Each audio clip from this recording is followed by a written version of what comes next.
pemerintah telah selesai menyusun peta jalan atau roadmap industri hilir investasi strategis dengan total proyeksi investasi 545,3 miliar dolar Amerika hingga 2040. Roadmap hilirisasi investasi ini meliputi 21 komoditas dari sektor pertambangan hingga perkebunan dan perikanan. Peta jalan atau roadmap hilirisasi untuk mendorong transformasi ekonomi telah rampung disusun.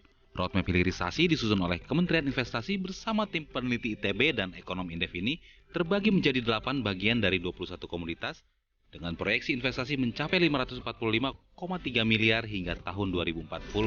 Menteri Investasi Kepala Badan Koordinasi Penanaman Modal Bahlil Lahadalia seusai bertemu Presiden Joko Widodo di Istana menjelaskan kan selama ini pemerintah belum punya roadmap industri hilirisasi. Prototipe industri hilir nikel yang sudah terbukti berhasil akan dijadikan referensi pada sektor lainnya. Dengan demikian, Indonesia akan betul-betul fokus pada peningkatan nilai tambah. Prototipe nikel yang kita lakukan hilirisasi ini yang akan kita pakai juga untuk di sektor-sektor yang lain. Seperti timah, boksit, kemudian oil and gas, kemudian tembaga. Tidak hanya di sektor itu, tapi juga di sektor perkebunan, pangan, perikanan. Supaya ke depan Indonesia akan betul-betul fokus pada peningkatan nilai tambah. Instrumennya adalah hilirisasi. Dan ingat, negara di dunia ini yang mempunyai sumber daya alam. Presiden juga memerintahkan Menteri Investasi membuat skala prioritas proses hilirisasi dan target-target yang dilakukan selanjutnya. Bahlil menambahkan, hilirisasi tidak hanya terhenti di sektor pertambangan, namun juga minyak gas bumi, pangan, perkebunan, dan perikanan. Lebih lanjut, peneliti dan juga pimpinan tim penyusun roadmap hilirisasi di Dikti ini mengatakan, hilirisasi salah satu hal yang penting yang harus dilakukan untuk mempercepat pertumbuhan ekonomi.